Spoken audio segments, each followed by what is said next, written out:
আল্লাহ সুবহানাহু ওয়া তাআলা যে 24 ঘন্টা সময় দেন, আজকের দিনেও যে 24 ঘন্টা সময় দিয়েছেন, চারঘাটের একজন রিক্সা চালককে দিয়েছেন, চারঘাটের আজকের অনুষ্ঠানের সভাপতি, প্রধান অতিথি, প্রধান বক্তা তাদেরকেও দিয়েছেন। আজকে কেউ 24 ঘন্টার কম সময় পেয়েছেন? কেউ পেয়েছেন 24 ঘন্টার কম সময়? এটা আল্লাহ করেন না। আল্লাহ নেয়ামত সবাইকে দিয়েছেন 24 ঘন্টা। আর এই 24 ঘন্টার মধ্যে সবচেয়ে দামি, সবচেয়ে গুরুত্বপূর্ণ সময় হচ্ছে সকাল। সবচেয়ে দামি, সবচেয়ে গুরুত্বপূর্ণ সময় কখন? রাসূলুল্লাহ সাল্লাল্লাহু আলাইহি ওয়াসাল্লাম বলেন, ইন্নাল্লাহা জাআলা লিহাদিহিল উম্মাতা আল বারাকাতা ফি বুকুরিহা। আল্লাহ আমার উম্মতের জন্য বরকত রেখেছেন সকালে। আল্লাহর নবী বলেন, আল্লাহ আমার উম্মতের জন্য বরকত রেখেছেন সকালে। আমি যুবক এবং ছাত্রদের উদ্দেশ্য করে বলতে চাই, তোমরা এখান থেকে উঠে গিয়ে গুগলে সার্চ করো, চ্যাট জিপিটিতে সার্চ করো, আজকের বিশ্বের যারা টপ লেভেলের ধনী, আজকের বর্তমান বিশ্বের যারা সবচেয়ে সাকসেসফুল মানুষ, তারাও তাদের জীবনী ঘেটে দেখো তারা কখন ঘুম থেকে উঠে। দেখবা 90%-এরও বেশি সফল মানুষ সকালে ঘুম থেকে উঠে। আর আমাদের মুসলমানেরা, বিশেষ করে যুবক এবং ছাত্ররা, ঘুম থেকে উঠতে উঠতে রাত 10টা, সকাল 10টা 11টা। কেননা ঘুমিয়েছেই তো, ফোন চালাতে চালাতে ঘুমিয়েছে কয়টায়? 2টে 3টে, অথবা জুয়া খেলতে খেলতে ঘুমিয়েছে রাত 2টে রাত 3টে। যখন ফজরের আজান হয় তখন ঘুমাতে যায়। বলেন নাউজুবিল্লাহ।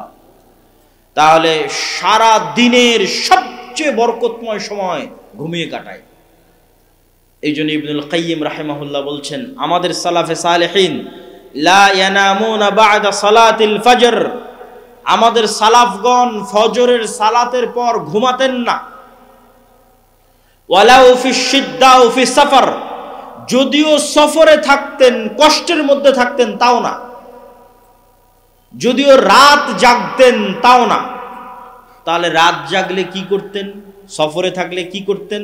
দেখেন উনি সমাধান দিচ্ছে, বলছে ইয়ান্তাজিরুনা ইলা তুলুইশ শামস, যদি খুব কঠোর পরিশ্রম করে রাত জেগেছে, ঘুমাতে হবে, কিছু করার নাই। সারা রাত সফর দিয়েছে, ঘুমাতে হবে, কিছু করার নাই। তো তখনও তারা অপেক্ষা করতেন সূর্য উঠা পর্যন্ত, কষ্ট করে হলেও সূর্য ওঠা পর্যন্ত জেগে থাকতেন। সূর্য উঠলে তারপরে ঘুমাতে যেতেন, কেননা সূর্য ওঠার আগ পর্যন্ত এই সময়ে কি অবতীর্ণ হচ্ছে? কথা বলে না যে কি অবতীর্ণ হচ্ছে? বরকত অবতীর্ণ হচ্ছে। এই জন্য সালাফে সালেহিন সূর্য উঠা না পর্যন্ত সফরে থাকলেও তারা ঘুমাতেন না। আমরা মুসলমানেরা আজকে এত পিছিয়ে, এত অবহেলিত, তার সবচেয়ে বড় কারণগুলোর একটা বড় কারণ হচ্ছে, একে তো মুসলমানদের কাছে সময়ের কোনো মূল্য নাই। পৃথিবীর সবচেয়ে বেশি সময় নষ্ট করার মতো সময় আছে মুসলমানদের কাছে, আর বাংলাদেশের বাঙালিদের কাছে তো আরো বেশি। শেখ আব্দুর রাজ্জাক বিন ইউসুফ কিন্তু এমনি বলেন না যে আপনারা ওই রাস্তাঘাটে বসে আড্ডা পিটিয়েন না, মানে যার সময়ের দাম নাই সেই রাস্তাঘাটে বসে আড্ডা পিটে। আর আমি ইংল্যান্ডে দেখেছি, ইউরোপে দেখেছি যে আড্ডা বলতে কি, বই পড়া।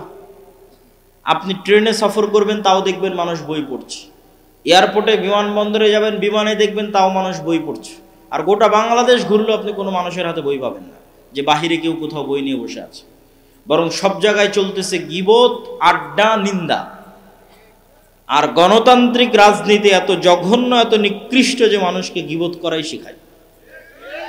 আর আমাদের আলেম ওলামা এবং দিনী ভাইদের জন্য আরো বড় অ্যালার্মিং, আরো বড় ভয়ঙ্কর অ্যালার্মিং, যে যারা দিনের কথা বলে, কোরআনের কথা বলে, হাদিসের অনুসারী বলে নিজেদের দাবি করে, তারাও গল্পে বসলে একটা কোরআনের আয়াত নিয়ে গল্প করে না, একটা আল্লাহর নবীর হাদিস নিয়ে গল্প করে না। এরাও গল্প করে কোন বক্তা কি বললো, কে কার বিরুদ্ধে লেগে গেল, দিয়ে সবাই সময় নষ্ট করতেছে। কেউ প্রোডাক্টিভ কিছু করতেছে না, যেই কাজ দিয়ে দেশ ও জাতির কোনো উপকার হবে এটা কেউ করতেছে না। তাহলে আপনার জাতি উন্নত হবে কি হবে, কিভাবে? সম্মানিত উপস্থিতি, ফজর এবং সকাল যে অতি গুরুত্বপূর্ণ, অতি প্রয়োজনীয়, সে সম্পর্কে পবিত্র কোরআনের কিছু আয়াত আপনাদের সামনে তুলে ধরতে চাই। যে আল্লাহ সুবহানাহু ওয়া তাআলা শুধু সকালকে লক্ষ্য করে কতগুলো আয়াত বলেছেন। ওয়াল ফজর ওয়া লায়ালিন আশর, সূরা ফাজর শুরু করছেন আল্লাহ যে শপথ সকালের, শপথ ফজরের। আল্লাহ সুবহানাহু ওয়া তাআলা আরেক জায়গায় বলেন ওয়াদ-দুহা, শপথ সকালের। আর এক আয়াতে আল্লাহ সুবহানাহু ওয়া তাআলা বলেন ওয়াস-সুবহি ইযা তানাফফাস, শপথ সকালের, যখন সকাল প্রস্ফুটিত হয়। আর এক আয়াতে আল্লাহ সুবহানাহু ওয়া তাআলা বলেন ওয়ান-নাহারি ইযা তাজাল্লা, শপথ সকালের, শপথ দিনের শুরুর, যখন দিন প্রজ্বলিত হয়। আর অসংখ্য আয়াতে আল্লাহ সুবহানাহু ওয়া তাআলা সকালের শপথ করেছেন, ফজরের শপথ করেছেন, দিনের শুরুর শপথ করেছেন। আর এটা শুধু কোরআন এবং হাদিস দিয়ে জানার বিষয় নয়। আপনি যদি পৃথিবী পরিচালনায় আল্লাহর মূলনীতি দেখেন, পৃথিবী পরিচালনায় আল্লাহর মূলনীতি, যে আল্লাহ কেমনে পৃথিবী চালায়, আল্লাহর সিস্টেমটা কি, তাহলে আপনি দেখবেন ফুল কখন ফোটে? সকালে। আপনি এটা আল্লাহই সিস্টেম করে দিয়েছে যে ফুল ফুটবে সকালে। আপনি আল্লাহর পরিচয়, পৃথিবী পরিচালনার সিস্টেম যদি দেখেন, দেখবেন পাখি, মোরগ, মুরগি এরা সব সকালবেলা ডাকতেছে।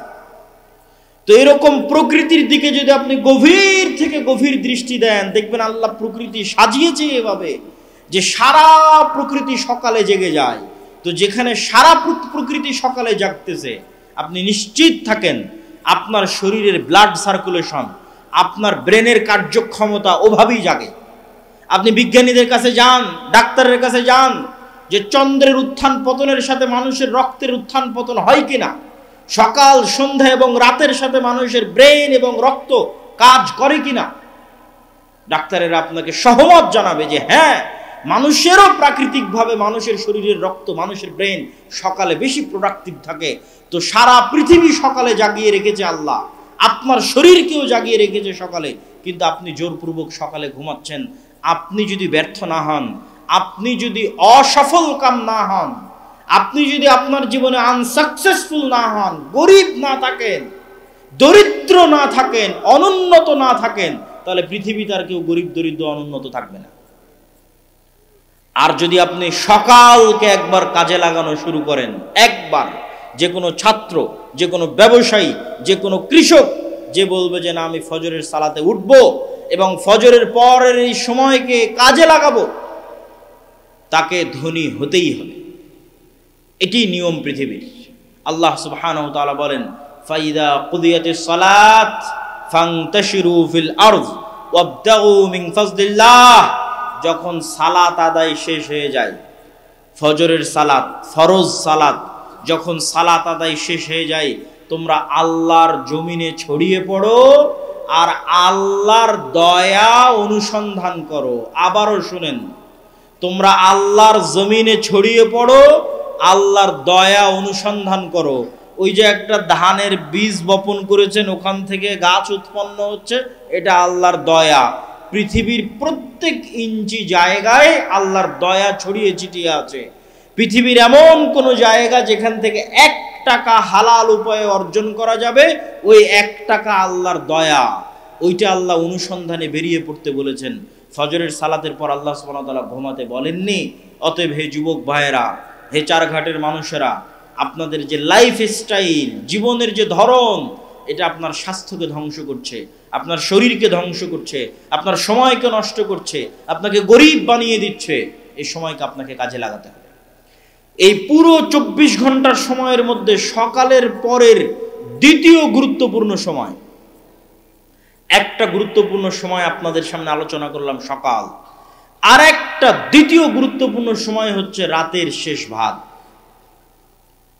আল্লাহ সুবহানাহু ওয়া তাআলা যদি পৃথিবীতে কাউকে বড় থেকে বড় সফলতা দান করতে চান, যে বড় থেকে বড় সফলতা আল্লাহ দান করবেন, তাহলে রাতের সালাত, রাতের শেষ অংশের সালাতের কোনো বিকল্প নাই, যাকে বলে তাহাজ্জুদের সালাত। একটা দলিল দিয়ে এই পয়েন্টের আলোচনা শেষ করব।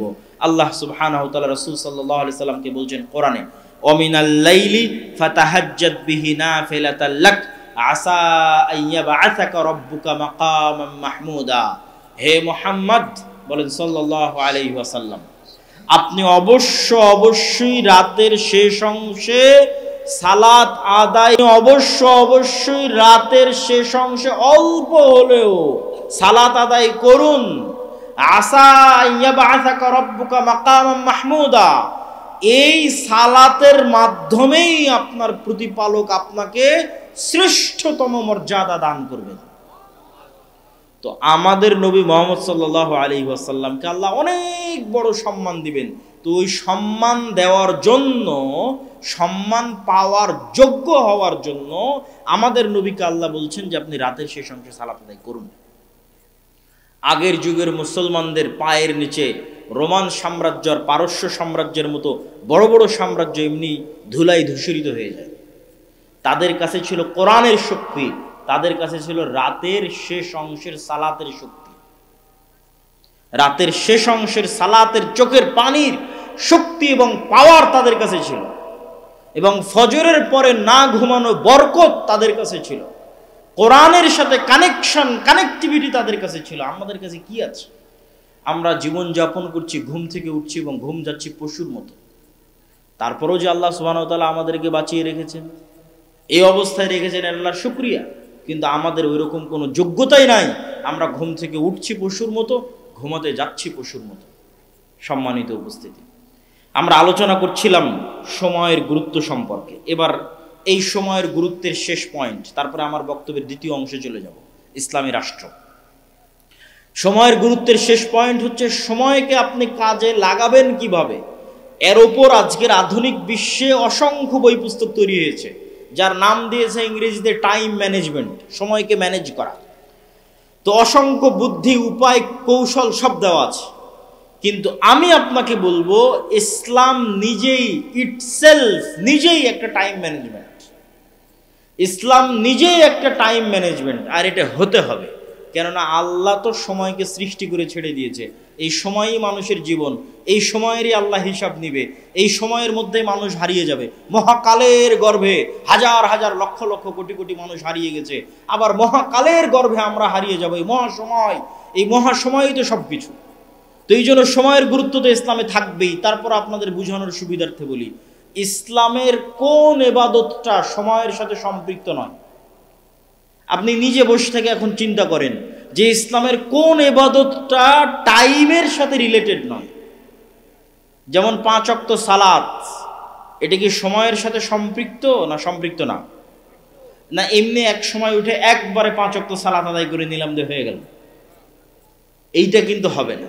যে আমি ঠিক আছে এখন 10টা বাজে, এই 10টার সময় 5 ওয়াক্ত সালাত সমান যতগুলো রাকাত হয় তার সব একবারে পড়ে নিলাম, সারা দিনের নামাজ শেষ। এরকম কোন ফতোয়া আছে? তাহলে প্রত্যেক সালাতের নির্দিষ্ট সময় আছে না? প্রত্যেক সালাতের সময় আছে, মানে ওই সময়টা তো চলে যাচ্ছে, সেভ হয়ে যাচ্ছে।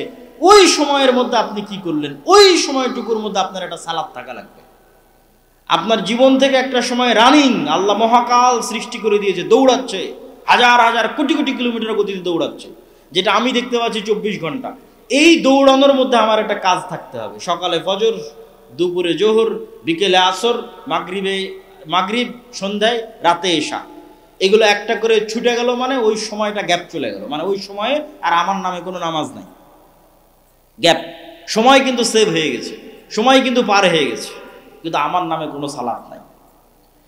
তো ইসলাম নিজেই একটা টাইম ম্যানেজমেন্ট। এখানে এমন একটা ইবাদত আপনি আমাকে দেখান যে ইবাদতের সময় দেওয়া নাই। আপনি যদি রমজানের কথা বলেন, আপনি যদি সাহারির কথা বলেন, আপনি যদি ইফতারির কথা বলেন, আপনি যদি ঈদের কথা বলেন, ঈদের নামাজের কথা বলেন, ঈদের নামাজ কখন পড়তে হবে, আপনি যদি কুরবানির কথা বলেন, কুরবানি কখন দিতে হবে, সিয়াম কখন শুরু হবে, নফল সিয়াম, সপ্তাহের সিয়াম, মাসের সিয়াম, প্রত্যেকটা ইবাদত সময়ের সাথে সম্পৃক্ত। জাকাতের কথাও যদি বলেন, জাকাতের হিসাব, ওটাও বছর, ওটাও সময়ের সাথে সম্পৃক্ত। হজের কথা যদি বলেন, হজ কখন করবেন, ওটাও সময়ের সাথে সম্পৃক্ত। সম্মানিত উপস্থিতি, তো ইসলাম নিজেই একটা টাইম ম্যানেজমেন্ট। কেউ যদি ইসলামকে শুধু অনুসরণ করে, চোখ বন্ধ করে, তো ওর সময় নষ্ট কম হবে। তার শুধু একটা উদাহরণ দেই যুবক এবং ছাত্রদের জন্য। যে ধরেন আপনি ফজরের সালাত পড়ে যুবকেরা হয়তো গেম খেলতে বসে গেছে, হয়তো কোথাও খেলা দেখতে বসে গেছে, হয়তো জুয়ার আড্ডায় গেছে। তো ও যদি বেনামাজি হয়, তো আর কোনোদিন স্মরণ পড়বে না যে আমি কি করছি আর আমার কি করা উচিত।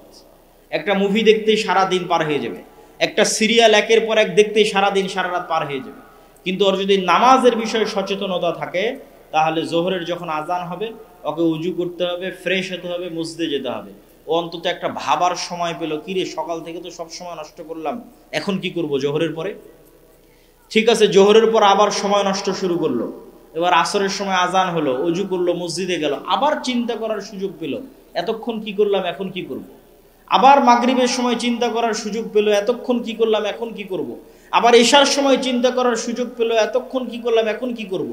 শুধু যদি সালাতই আদায় করে ওই ব্যক্তি, তো অন্তত দিনে 5 বার চিন্তা করার সুযোগ পায় যে আমি কি করছি, আমার কি করা উচিত। আর যদি ওই সালাতটুকু আদায় না করে, তো এইভাবে কতদিন পার হয়ে যাবে, কত মাস পার হয়ে যাবে, কোনোদিন কল্পনা করারও সুযোগ পাবে না। এইভাবে একদিন মৃত্যু চলে আসবে। সম্মানিত উপস্থিতি, তো সময় আল্লাহর অনেক বড় নিয়ামত, আমাদেরকে সময় মূল্যায়ন করতে হবে। বিশেষ করে ফজরের পরের সময়, বিশেষ করে রাতের শেষাংশের সময় যদি কেউ মূল্যায়ন করতে পারে, জাতি হিসেবে আমরা সফল হব। আল্লাহ কবুল করুক, আল্লাহুম্মা আমিন। বক্তব্যের দ্বিতীয় অংশ। আমি আপনাদের অধৈর্য হওয়ার আগে বিদায় নিব। কেন? আমি আসছি ঢাকা থেকে, আমাকে যেতে হবে ঢাকা। আপনাদের শ্রদ্ধেয় উস্তাদ জি শেখ আব্দুর রাজ্জাক বিন ইউসুফ, তিনি অসুস্থ থাকায় আমাকে ঢাকা থেকে আসতে হয়েছে। অতএব আপনাদের চেয়ে অনেক দূরে আমি যাব, তো আমার বক্তব্য শেষ হওয়ার আগে আপনারা উঠবেন না। আপনাদের থেকে আমি চেষ্টা করব কত দ্রুত আমি শেষ করতে পারি। ইসলামী রাষ্ট্র, এই জুলাই আগস্টের আন্দোলনের পরে বাংলাদেশের সবচেয়ে আলোচিত একটা ইস্যু হচ্ছে রাষ্ট্র ব্যবস্থা ইসলাম। তো রাষ্ট্র ব্যবস্থায় ইসলাম, কেউ বলতেছে হ্যাঁ সব মুসলমান তো বিশ্বাস করে যে রাষ্ট্রে ইসলাম লাগবে, কেউ বলতেছে ইসলাম প্রতিষ্ঠা করতে হবে গণতান্ত্রিক নির্বাচনের মাধ্যমে, কেউ বলতেছে না এইভাবে, কেউ ওইভাবে। তো আসলে ইসলামী রাষ্ট্র বলতে কি বুঝায় এবং কিভাবে ইসলাম রাষ্ট্রে প্রতিষ্ঠিত হয়, এই অংশটুকু সবার জানা খুব জরুরি। প্রথম পয়েন্ট, ইসলামী রাষ্ট্র বলতে কি বুঝায়। আমাদের ব্রেনে পাশ্চাত্য মিডিয়া দিয়েছে ইসলামী রাষ্ট্র মানে চুরি করলে হাত কাটে নেবে, ইসলামী রাষ্ট্র মানে জেনা করলে রজমের শাস্তি হবে। এগুলো ঠিক হবে, কিন্তু ইসলামী রাষ্ট্র মানে এই দৃশ্যগুলো বুঝানো, এটা আল্লাহর নবী বুঝাননি। আমাদেরকে পাশ্চাত্য মিডিয়া বুঝেছে ইসলামী রাষ্ট্র মানে একজন মেয়েকেও বেপর্দায় বাইরে বের হতে দেওয়া যাবে না, সবাইকে বোরখা পরতে বাধ্য করা হবে। তাহলে যারা পর্দা করে না ওরা কি চাইবে যে ইসলামী রাষ্ট্র আসুক? তখন ওরা আপনার দলকেও ভোট দিবে না, বাইরে বাইরে ইসলামের কথা বলবে, কিন্তু বাস্তবে চাইবে না যে ইসলাম ক্ষমতায় আসুক। কিন্তু আল্লাহর নবী যে ব্র্যান্ডিং করেছেন, ওই ব্র্যান্ডিংটা যদি আপনি মানুষকে বুঝাতে পারেন, তো মুসলমান বহু দূরের কথা, বেপর্দা নারী বহু দূরের কথা, হিন্দু এসে বলবে তোমরা ইসলাম প্রতিষ্ঠা করো, খ্রিস্টান এসে বলবে তোমরা ইসলাম প্রতিষ্ঠা করো। সেটা কি? রাসূলুল্লাহ সাল্লাল্লাহু আলাইহি ওয়াসাল্লাম বলেন, লা তাকুমুস সাআ হাত্তা ইয়ানজিলা ঈসা ইবনে মারইয়াম। কিয়ামত ততদিন হবে না যতদিন মারিয়ামের সন্তান ঈসা পৃথিবীতে নেমে না আসছে। আর মারিয়ামের সন্তান ঈসা পৃথিবীতে নেমে আসার পর 3টা কাজ করবে। এক, ইয়াকসিরুস সালিব, ক্রুশকে ভেঙে দিবে। ওয়া ইয়াকতুলুল খিনজির, শুকুরকে হারাম ঘোষণা করে পৃথিবী থেকে বিদায় করে দিবে। 3 নাম্বারটা হচ্ছে সবচেয়ে গুরুত্বপূর্ণ। আগের দুটো ভিন্ন পরিবেশের সাথে সম্পৃক্ত। কি পরিবেশ সেটারও একটু ইঙ্গিত দিব। আর 3 নাম্বারটা হচ্ছে মূল। সেটা কি? উনি সমগ্র পৃথিবীতে হাকামান মুকসিতা, সমগ্র পৃথিবীতে ঈসা আলাইহিস সালাম ন্যায় বিচার প্রতিষ্ঠা করবে। বলেন আল্লাহু আকবার। ন্যায় বিচার, এটা হচ্ছে রাষ্ট্রে ইসলামের ব্র্যান্ডিং। যে ইসলাম রাষ্ট্রে গেলে কি হবে? আপনার মানুষ আপনাকে বলবে ইসলাম রাষ্ট্রে গেলে হাত কাটবে, কেউ বলবে রজম করবে, কেউ বাধ্য পর্দা করবে। আল্লাহর নবী বলছেন ইসলাম রাষ্ট্রে গেলে সমগ্র পৃথিবীতে কি প্রতিষ্ঠা হবে?